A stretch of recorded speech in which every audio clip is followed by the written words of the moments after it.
आत्माएं संगम युग में कंप्लीट मर्यादाओं में पुरुषोत्तम, मर्यादाओं में मास्टरी है। इतना सा भी श्रीमत के विरुद्ध नहीं चलते, कदम कदम पर श्रीमत जो आत्मा लेती है, ऐसी आत्माएं का, इसलिए उनका नाम ही है मर्यादा पुरुष। बेशक गायन पूजन श्री कृष्ण का ज्यादा है, लेकिन मर्यादाओं में संपूर्णता। तो मर्यादा पुरुषोत्तम, और इतनी शक्तिशाली मर्यादाएं, इतनी पावरफुली कि जो भी उनके संपर्क में थे वो सब के सब मर्यादाओं में संपूर्ण थे। तो चाहे फिर वो अ, भरत जी के लिए बताते हैं कि उसमें भी मर्यादाओं की कितनी शक्तिशाली फीलिंग, कि अगर मुझे आज्ञा मिली है तो वो आज्ञा म, अ, के अकॉर्डिंग वो जो पादुका रखनी है, तो पादुका से ही मैं सारा राज्य कारोबार पूछ के किया करूंगा। उसकी वो मर्यादाओं को कभी नहीं उल्लंघन किया, चाहे कितनी भी प्रलोभन आए। सबने एग्री कराया कि नहीं, तुम अब राजा बनो, अब तुम संभालो। श्री राम जी ने खुद भी बताया जो भी स्टोरी, लेकिन फिर भी, और उसके बाद लक्ष्मण जी का भी कंप्लीट मर्यादाएं बताई। सीता जी का तो बताते ही है स्टोरी में, और लक्ष्मण जी की भी मर्यादाएं की चरम सीमा, कि जब वो आभूषण दिखाया गया उनको, राम जी ने ही पूछा कि ये आभूषण गिरे हुए हैं, मुझे लगता है कि देखे किसके है, तो कुछ तुम पहचानते हो क्या? तो वो आभूषण गले के भी दिखाया, चरणों के भी दिखाया, और हाथ के भी दिखाया। तो उन्होंने क्या जवाब दिया कि मैं तो, क्षमा करो, मैं ये नहीं पहचानता, मैंने जब भी देखा भाभी के चरणों को ही देखा। श्री राम लखन ले व्याकुल मन, कुटिया में लौट जब आए, नहीं पाई सिया। तो वो मतलब कितनी कंप्लीट मर्यादा, कि कभी मैंने ऊंची निगाह करके भी नहीं देखा। तो हर आत्मा, ऐसी आत्माओं के संग में, ब्राह्मण आत्माओं के, ये ब्राह्मण आत्मा की कहानी, राम कथा।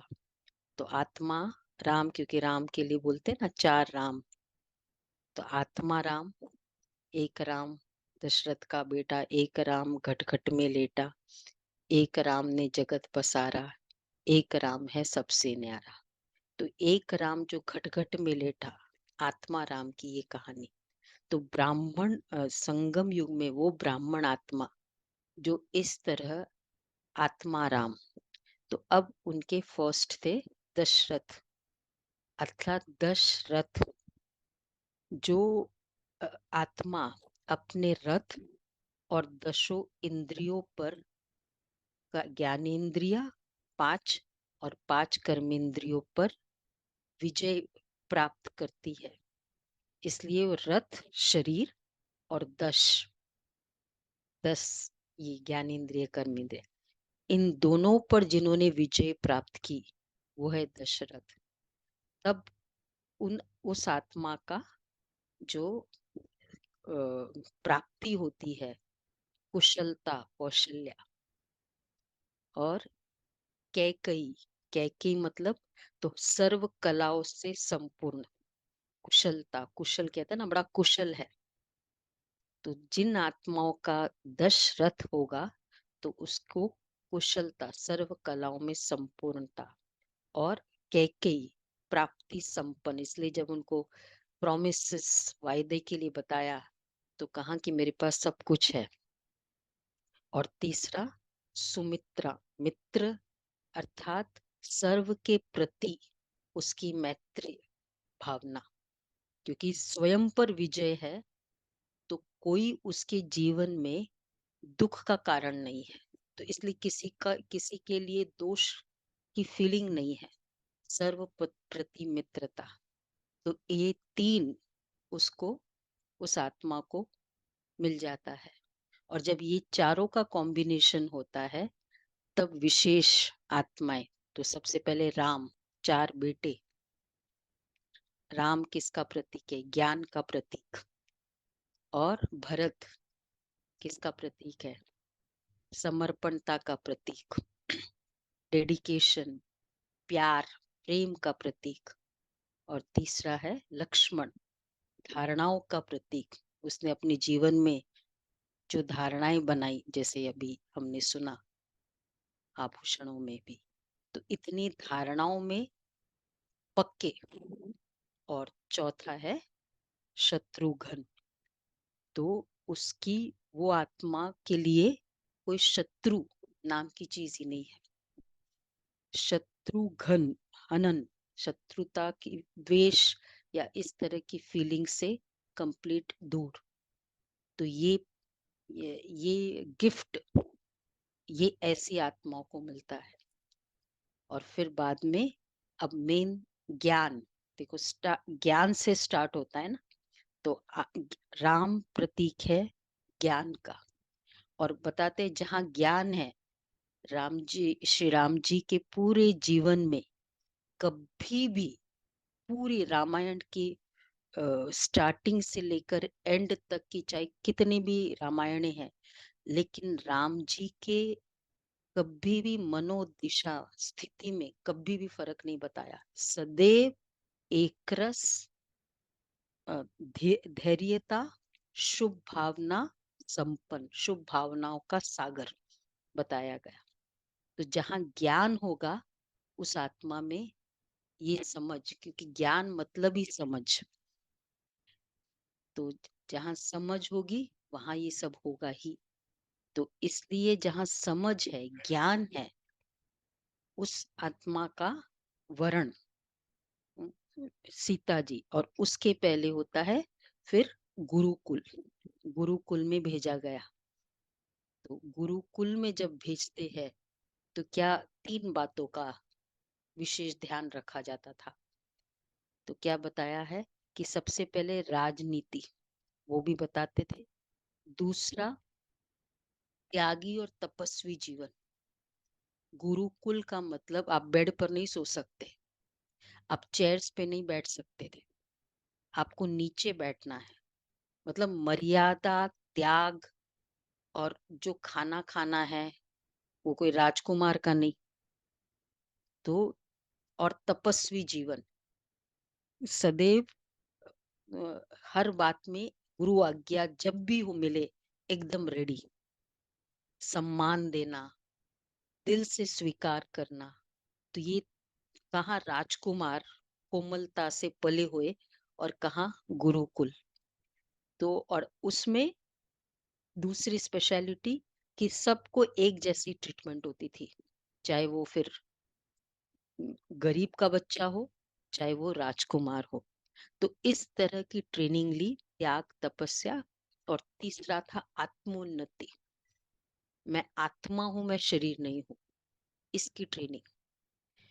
तो और इतनी, और आत्मा राम ने वो ट्रेनिंग को इतनी पावरफुली ली थी कि उनको वो जानना था, मानना था और अनुभव करना था। तो इसलिए उनके जो उस ट्रेनिंग के दौरान जो वाद विवाद हुए वशिष्ठ जी के साथ, वो पूरा एक शास्त्र बना दिया, नाम रखा योग वशिष्ठ। और उस योग वशिष्ठ, इतना मोटा वो शास्त्र है, 2 पार्ट है वो, पार्ट 1, पार्ट 2।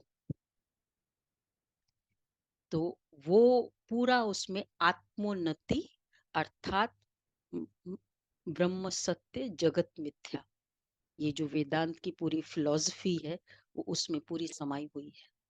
तो ये आत्म राम और वशिष्ठ जी का संवाद उसमें है, question answer, Ram ji question करते हैं। तो ये सब था उनके गुरुकुल के समय का यादगार।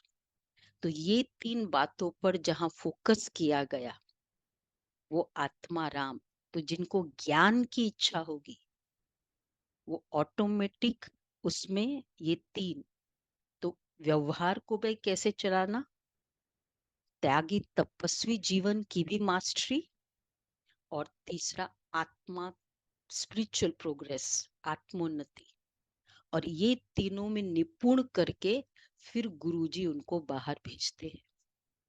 बाद में संसार को कैसे डील करना ये सिखाया, डील करने के लिए भेजा, ट्रेनिंग पहले दी ये तीनों की।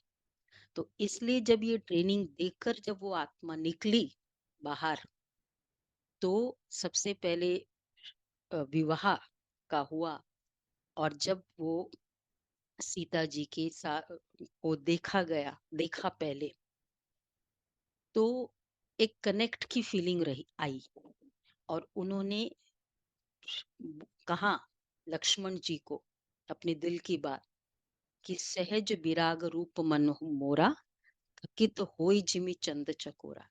मुझे मेरे मन पर इतना विश्वास है कि वो सहज ही, वेरी नेचुरली वैराग्य वृत्ति वाला है, हो ही नहीं सकता कि वो किसी पर भी आकर्षित हो। लेकिन अगर यहाँ थकित होई जिमि चंद चकोरा, जैसे चंद्रमा चकोर को देखकर, चकोर चंद्रमा को देखकर आकर्षित होता है, तो मुझे, मैं वैसे वैसा आकर्षण हुआ है, तो जरूर ये मेरे जीवन में होने वाली है। इतना उस युवावस्था में अपने मन के प्रति संपूर्ण कंट्रोल और संपूर्ण विश्वास, और उसका कारण क्या था, ये बेसिक ट्रेनिंग थी पहले की वो। और फिर बाद में जो भी जैसे हुआ, और फिर धनुष तोड़ा, और उसके बाद में भी इजीली थोड़ी, शालीनता, सीता जी प्रतीक है शालीनता की, सौम्यता की प्रतीक, तो इजीली नहीं मिला।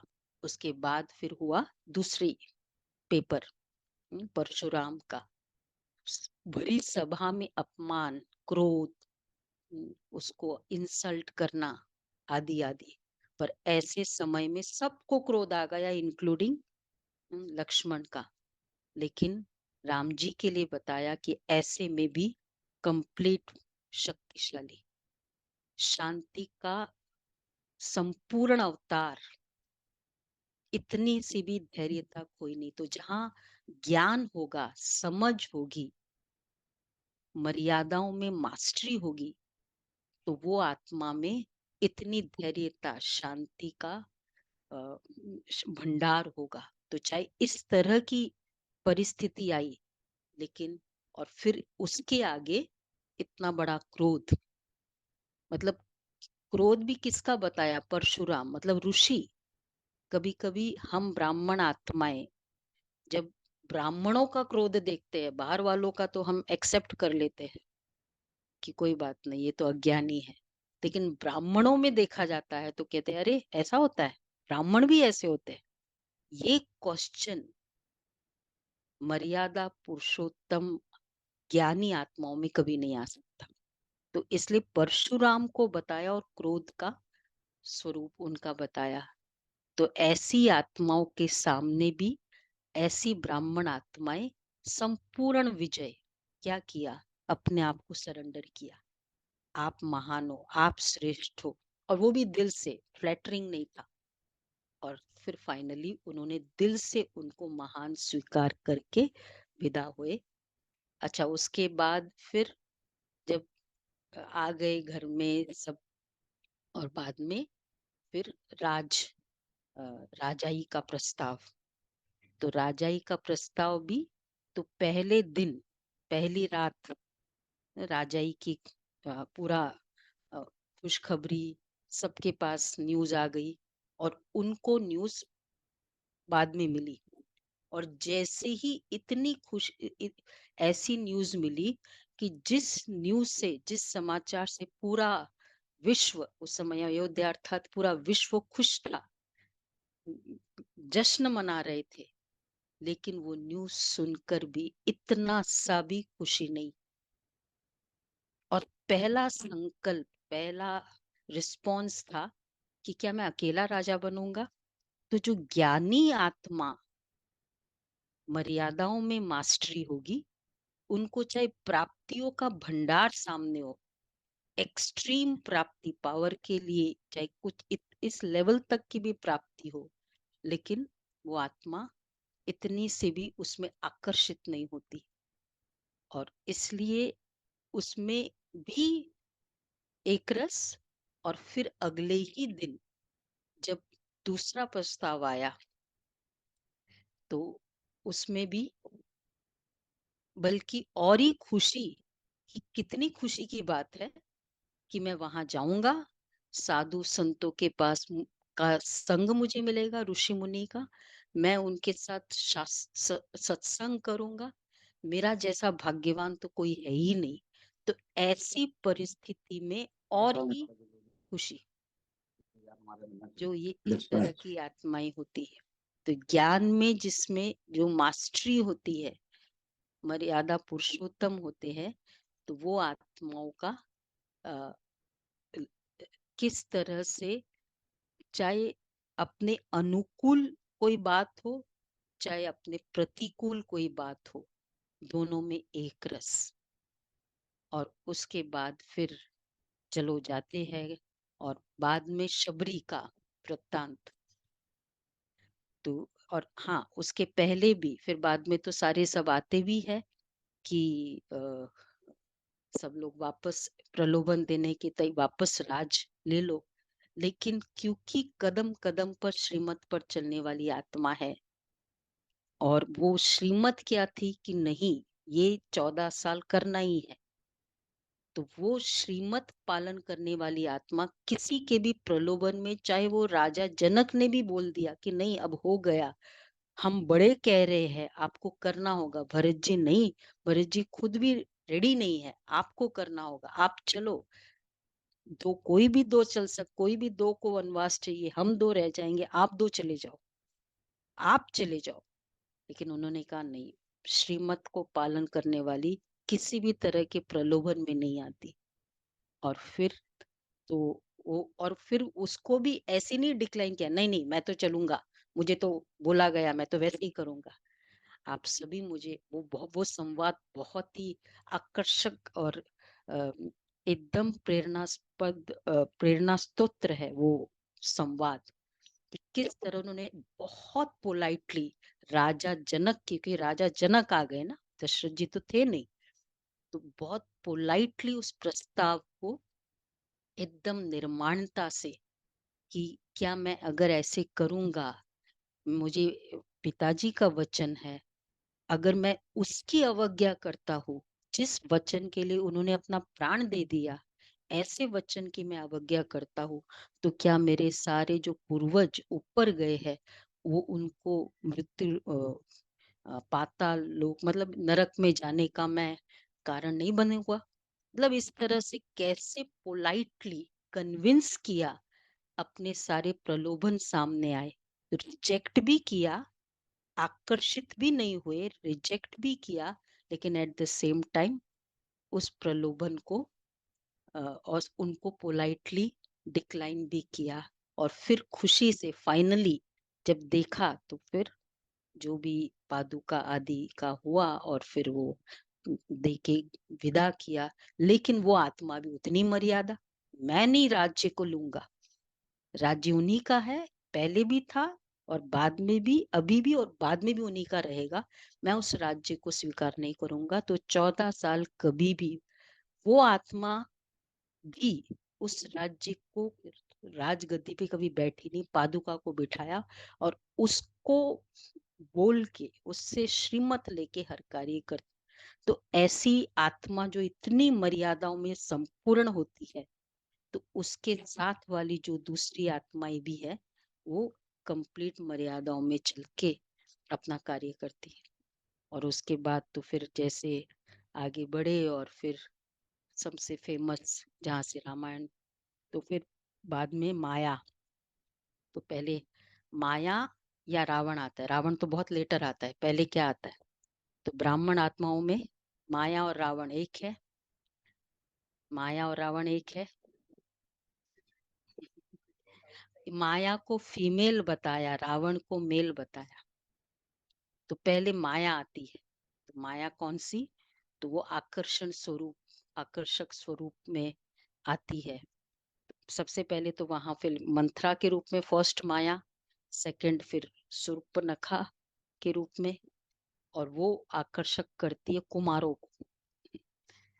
वो माया, कुमार फिर लेकिन पक्के होते हैं ज्ञान में, वो उसको नाम रूप की बीमारी, फैमिलियरिटी का रोग, वो है माया, वो आती है।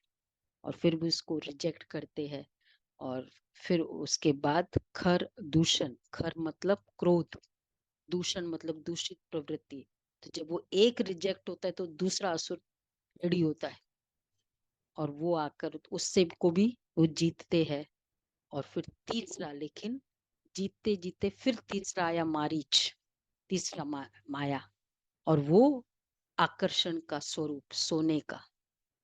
तो और करते करते कहीं न कहीं तो फिर वो सीता रूपी आत्मा, तो वो जिस आत्मा में ज्ञान राम, तो जिसमें ज्ञान संपूर्ण है वो आकर्षक नहीं होता है, लेकिन थोड़ा सा फर्क है, तो वो आकर्षित हो जाती है। तो सीता का भी हरण 5 गलतियों के बाद होता है, पहली गलती में नहीं होता है। सबसे पहली गलती आकर्षित हुई। जो भी मेरी अचीवमेंट्स है ज्ञान में आने के बाद, उसमें हम आकर्षित हो जाते हैं, अरे बाबा ने मेरे से ये कराया, ये दिया। तो आकर्षण होना। फिर बाद में दूसरी गलती, इच्छा उत्पन्न होना। वो जो आकर्षण आई, फिर उसके बाद इच्छाएं बढ़ती गई, मुझे चाहिए, मुझे ये चाहिए। तो कभी कभी जो प्राप्तियां मिलती है ज्ञान में आने के बाद, वो प्राप्तियों में हमारी अपनी इच्छा होती है, और हम कभी कभी ब्राह्मण आत्मा कह देते हैं कि बाबा की सेवा के लिए है, मैं क्यों ये सब कर रहा हूँ, और ही बाबा की अच्छी सेवा होगी। तो दूसरी इच्छाएं। और तीसरा फिर आवाज आई। राम जी को भेज दिया, चलो वो तो समझदार थे। और फिर आवाज आई, और उसने एग्जैक्ट हूबहू आवाज निकाली, हे लक्ष्मण, हे लक्ष्मण। और तो उसको लगा कि, तो तीसरा है धोखे में आ गए। वो क्लियरली कह रहे हैं कि कोई भी, राम जी इतने सर्वसमर्थ है, उसको कैसे कोई कुछ कर सकता है, लेकिन नहीं माने, नहीं। तो जहां आकर्षण होगा, इच्छा ही होगी, वो आत्मा की शक्ति डिप्लीट होगी, और वो धोखे में आएगी। और उस धोखे में अयोग्य वचन, ऐसे ऐसे वचन का उपयोग किया। तो धोखे में फिर कैसे आती है कि नहीं, मुझे बाबा की टचिंग हुई, बाबा ने मुझे ऐसे कहा, मैं अमृत वेला बैठी, तो वो था पूरा माया, लेकिन बाबा की टचिंग। और फिर बाद में फाइनली, चलो वो तो फिर उस अयोग्य वचन, अर्थात वैसे कभी कहा नहीं, मरम वचन जब सीता बोला, हरि प्रेरित लक्ष्मण मन डोला। हरि की प्रेरणा बताते हैं कि फिर उसने कहा कि ठीक है, कह ही दिया, मतलब काफी कुछ बोला, तुम्हारी कुछ इस तरह से बोला कि तुम्हारी नीयत खराब है। मरम वचन जब सीता बोला, तब ऐसे कहा। तो फिर वहां से निकले, लेकिन उन्होंने फिर भी मर्यादा की लकीर करी। और जब लकीर करी, तो कहा कि इसके बियॉन्ड नहीं जाना। तो जब फिर रावण आया साधारण वेश में, ब्राह्मण, अब फोर्थ गलती, परखा नहीं, रहम आ गया। तो माया आई। कभी कभी हम ब्राह्मण आत्मा भी रहम कर लेते, बाबा ने कहा ना, रहम, लेकिन मर्यादा पूर्वक रहम, ऐसे रहम नहीं हो। तो जहां मर्यादा पूर्वक रहम नहीं होता, तो फिर वो रहम कर लिया। और फिर भी उसके बाद उस मर्यादा, तब भी वो नहीं आ सकता, पहले तो पहचाना नहीं, रहम किया लेकिन मर्यादा पूर्वक रहम नहीं किया। और फिर उसने फिर भी बोला कि नहीं, आप बाहर आओ। तो वो भी उस रहम ये मर्यादा को भी उलांघ दिया। और उसके बाद रावण के वश। तो ये 5 गलतियां होती है तो राम से, आत्मा राम से दूर होती है, शिव बाबा रूपी राम से वो आत्मा दूर होती है। और जब दूर होती है उसके बाद तो फिर बाद में बोला फर्स्ट शबरी के पास गए, तो वो अर्थात चाहे गरीब बच्चे हैं बाबा के, लेकिन उन्हीं में भावना कितनी थी, वो बेर खा खा के खिला रही थी। जो समझदार आत्मा रूपी ज्ञान जिनमें संपूर्ण होगा, वो आत्मा वो बेर को भी, वो भावनाओं को, चाहे वो कैसा भी बच्चा हो, उसकी भावनाओं को समझ के उसका स्वीकार करेगा, रिजेक्ट नहीं करेगा। लेकिन लक्ष्मण जी ने क्या किया, वो पीछे फेंकते गए। वो ले तो लिया सम्मान से, लेकिन वो पीछे फेंकते गए। और जैसे जैसे वो पीछे फेंकते तो पता तो नहीं चला, लेकिन गलती तो की थी। वो ही बेर बाद में उगे और उनसे वो, जब वो लक्ष्मण मूर्छित हुए तो संजीवनी बूटी उसी उगे हुए बेर के कारण वो संजीवनी बूटी उनकी रही, वो मिली, और वही संजीवनी बूटी उनके जीवित करने का कारण बनी। अकाउंट क्रिएट किया, चेक किया ना, मतलब कार्मिक अकाउंट। यही तुमको इसके लिए ही मूर्छित होना पड़ा। ड्रामा भी ऐसे बनता है ना। नहीं तो फिर वो जो गलती की, वो कैसे, उसका रिजल्ट कहाँ आता।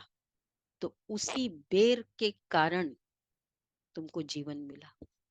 उस समय नहीं खा लिया होता तो शायद वो मूर्छित होते नहीं। तो बाबा क्यों कहते हर कोई के भावनाओं का रिस्पेक्ट करना। तो इस तरह से फिर बाद में तो चलो लंबी और भी डेज टू कम में बोलते करते जाएंगे। तो ये है राम रामायण। और अंत तक फिर राम जी का बताते कि मर्यादा में और शांतिपूर्ण शुभ भावना के सागर की लास्ट में भी वो जो स्टोरी बताते जब रामेश्वर की स्थापना हुई और फिर उसमें ब्राह्मण क्योंकि ब्राह्मणों से स्थापना करनी होती है, तो जब बुलाया तो कहा कि अब लंका में, क्योंकि वहां रामेश्वर में तो और कोई ब्राह्मण था ही नहीं सिवाय रावण का। तो कहा कि अभी ब्राह्मण को बुलाना है तो रावण को बुलाना होगा, भेजा लक्ष्मण जी को। तो लक्ष्मण जी को फिर वो गए और कहा कि हे अ, तुम, हे लंकेश रावण, तुमको अवध नरेश कौशल्याधिराज राजा धीराज अ, अ, राम पूजा हेतु बुला रहे हैं। रावण ने मना कर दिया, मैं नहीं आता। आ गए, रिजेक्टेड।